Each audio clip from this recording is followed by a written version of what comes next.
सोमवार के दिन जब अमावस्या पड़ती है तो उस दिन सोमवती अमावस्या भी होती है। सोमवती अमावस्या के दिन पीपल के पेड़ की पूजा की जाती है।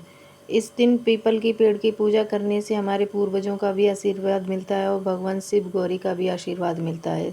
सोमवती अमावस्या जो लोग व्रत रखते हैं वो बहुत सौभाग्यशाली होते हैं और इस विधि पूजा का विधि का विधान बहुत अच्छा है कि सोमवती अमावस्या जो लोग रखते हैं उनको सौभाग्य की भी प्राप्ति होती है।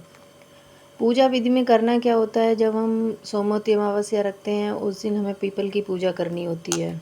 पीपल के पेड़ के नीचे हमें पहले गणेश जी का आह्वान करना होता है, इसलिए अगर गणेश जी की मूर्ति या प्रतिमा वहाँ नहीं है तो हमें हल्दी से एक स्वास्तिक बना लेना है। स्वास्तिक बना लेने के बाद हमें एक उस पर घी का दीपक भी जला देना है। गणेश जी के लिए दिया हो जाएगा।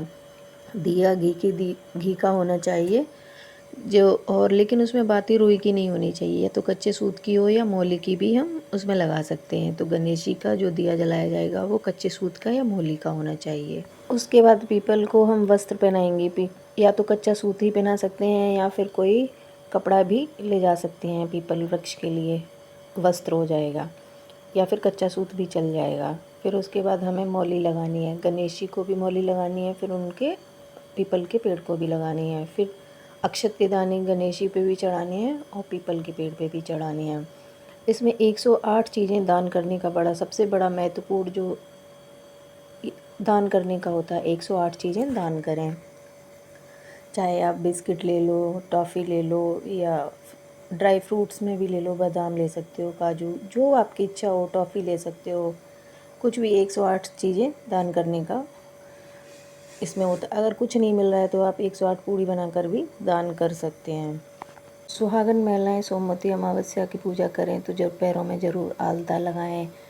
16 श्रृंगार करके ही पूजा करनी चाहिए। कोई भी सुहागन महिला को जब भी पूजा करे कोई सी भी, तो उसके लिए उसको 16 श्रृंगार करके ही पूजा करनी चाहिए। पैरों में आलता लगाना चाहिए, बिंदी लगानी चाहिए, सिंदूर लगाना चाहिए, चूड़ियाँ पहननी चाहिए, मंगलसूत्र पहनना चाहिए। और जहाँ तक वो पूजा में पीला या लाल वस्त्र ही पहनना चाहिए, तो इसलिए पीली साड़ी हो या लाल साड़ी भी पहन सकते हो।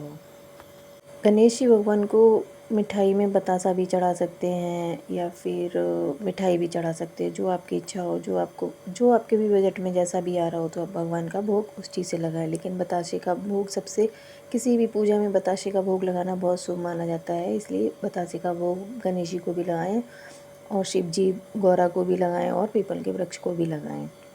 फिर उसके बाद 108 बार परिक्रमा भी करनी होती है। अगर आप अपनी हेल्थ को देखकर परिक्रमा कीजिए, नहीं तो 8 बार परिक्रमा करके फिर ऐसे भी आप कर सकते हैं।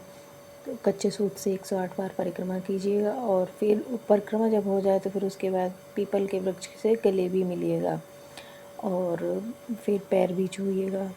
अगर आपको कहानी सुनना है या आती है आपको, तो पीपल के पेड़ के वृक्ष के नीचे सोमवती अमावस्या की कहानी ज़रूर कहिएगा।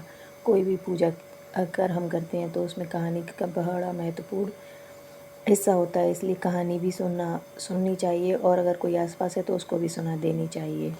लेकिन जो हमने 108 चीज़ों का परिक्रमा लगाई है, जैसे जो भी आपने रखा है वो हमें नहीं, अपने परिवार को नहीं देना है, बच्चों को नहीं देना है, पति को नहीं खिलाना है, खुद भी नहीं खाना है, वो दान दिया जाता है। जब हम कोई भी दान निकालते हैं तो उसको हमें यूज़ नहीं करना चाहिए। दान का मतलब होता है देना, तो हमें दे देना होता है। तो हम छोटे छोटे बच्चों में भी बांट सकते हैं या किसी को, बड़े किसी को भी दे सकते हैं, लेकिन अपने घर में वो दान नहीं खाना चाहिए। जो लोग ऐसा करते हैं वो बिल्कुल गलत करते हैं कि दान का मतलब होता है देना, ना कि खुद ही यूज़ कर लेना। और सुहागन महिलाएं जब भी कोई पूजा करती हैं तो श्रृंगार चढ़ाना ना भूलें, लेकिन जो श्रृंगार चढ़ाते हैं उसको दान में दे देना चाहिए। जो आपसे बड़े हैं उनको दे देना चाहिए। आपकी जेठानी है, ननद है, सास है, जो भी हो, आपकी भाभी हो, नहीं है तो कोई पड़ोस में किसी को भी आप दान दे सकते हैं। कोई भी पूजा तभी सफल होती है उसमें दक्षिणा भी रखना चाहिए, चाहे वो आपकी श्रद्धा हो, 10 रुपये, 1 रुपये, जैसी भी आपकी श्रद्धा है उस दान पे दक्षिणा भी होनी चाहिए। और मंदिर में जाके दान दे दो, कुछ भी आप दान दे सकते हैं जो आपकी श्रद्धा हो। और जो पंडित होते हैं, ब्राह्मण होते हैं, ब्राह्मण देवता होते हैं, उनको आप भोजन खिला सकते हैं और उनको दान दे सकते हैं, उनको वस्त्र दान दे दें। जो भी आपकी श्रद्धा के अनुसार लगे, सोमवती अमावस्या के दिन वो दान करना चाहिए। अगर आपने पूजा में पुष्प वहाँ चढ़ाए हैं तो वहाँ से एक फूल अपने लिए घर ज़रूर लेके आना और वो फूल अपने घर के अलमारी में रख देना। फिर मतलब उसको अलमारी में रख देना लाल कपड़े में बांध के। फिर आप अपने घर में जो भी आपके संकट चल रहे हैं वो सारे कट जाएंगे। इसलिए वहाँ से एक पुष्प ज़रूर लेके आओ। जब भी मंदिर से आओ खाली हाथ कभी ना आओ। उसमें कुछ ना कुछ आप अपनी थाली में जो भगवान के पास आपने चढ़ाया उसमें से कुछ भी लेके आओ। फूल हो गया, चावल हो गया, आप जो भी आपको जो भी वहाँ दिख जाए वो आप ज़रूर उठा के अपनी थाली में रख के। सुहागन महिलाएं श्रृंगार करके ही पूजा किया करें, क्योंकि आलता ज़रूर लगाएं। कुछ लोग आलता नहीं लगाते हैं, लेकिन आलता पैरों में ज़रूर लगाना चाहिए। और जिस दिन हम व्रत रहते हैं उस दिन हमें किसी के बारे में बुराई नहीं करनी चाहिए, क्योंकि अगर हम बुराई करते हैं तो हमारे सारे पुण्य नष्ट हो जाते हैं और जिसकी हम बुराइयां कर रहे होते हैं उसके खाते में चले जाते हैं। इसलिए सबसे बड़ा काम ये है कि बुराई हमें उस दिन किसी की भी नहीं करनी है, नहीं तो व्रत का फल नहीं मिलता है और जो हम जिसकी बुराई कर रहे थे वो फल उसके खाते में चला जाता है। इसलिए